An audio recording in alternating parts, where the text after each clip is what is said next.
Solon. Thank you so much for meeting with me today for your 6-month review.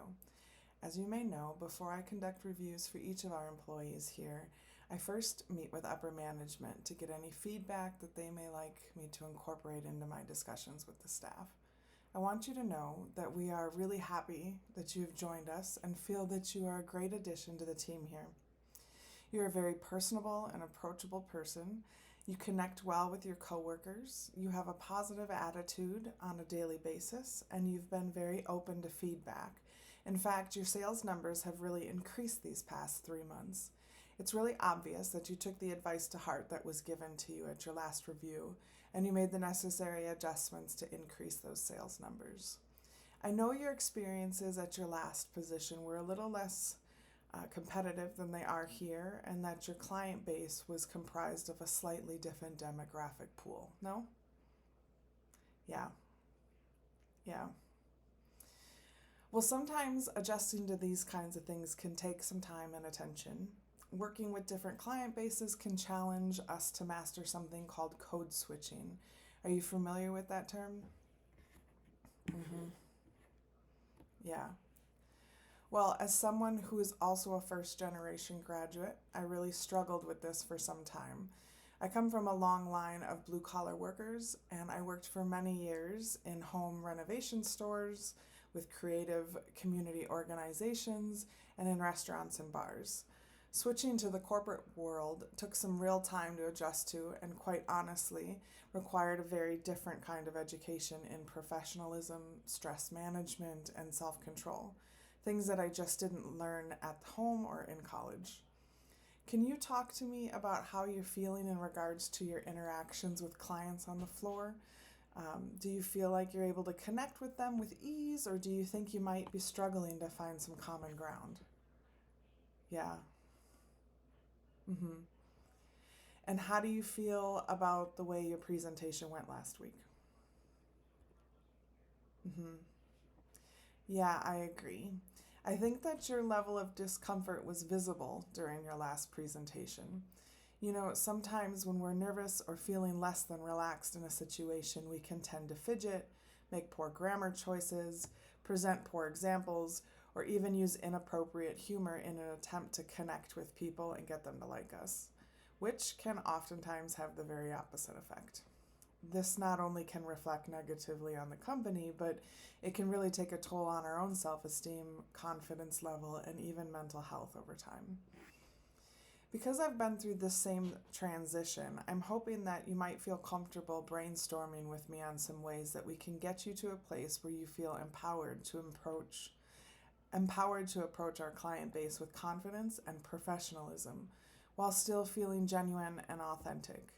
I have a few ideas, but before I lay those out, I'm curious if you have any of your own on the top of your head. Mm-hmm. Okay.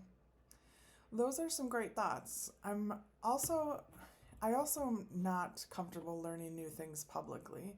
It can often lead to feeling isolated and criticized by your peers. However, I recognize that there's going to be a learning curve here, and I'm going to ask that you recognize this as well. There are going to be times when you will have to put yourself out there, but know that I'm here rooting for you. If you give yourself enough grace and confidence, there's no question in my mind that you can be one of the best sales members out there. We all need a little tweaking through our career journeys, and you have a great foundation to work with. Okay, here are some of my initial thoughts on a performance improvement plan for you. However, to me, this is equally about a personal journey of improvement. I took many of these same steps to improve not only my professional capabilities, but also myself personally. First, I'd like to recommend that you take some real time to think about what your goals are on not only a micro level, but a macro level. Meaning, if you could live your best life and a realistic one, what would you be doing and where would you be doing it? In not only 5 years, but 10 years and 30 years, and so on. Put this together, and if you're comfortable sharing it with me, I'd love to hear your thoughts on this. It'll also help me get to know you better and to know what really drives you. Secondly, I'd like you to go to eCornell's website and look through the courses and certificates that they offer.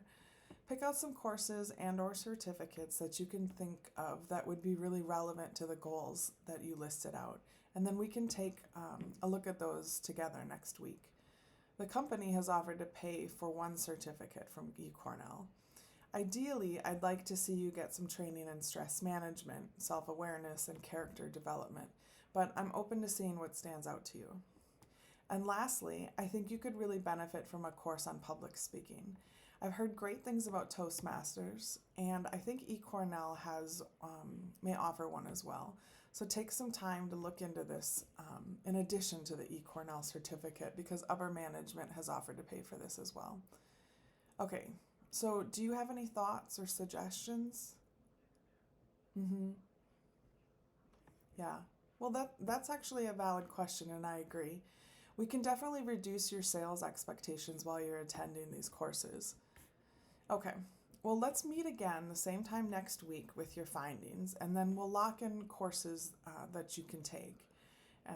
When we meet, then we'll have a better idea as to how many hours you'll need to put into the coursework, and we can figure out what your sales goals should be then too. In the meantime, do some research on the courses, think about what your long-term and short-term goals are, and don't hesitate to reach out with any questions or additional thoughts that may come to mind. Mm-hmm. Well, I'm glad you feel that way. I'm looking forward to seeing you through this too. All right, see you next week, Solon.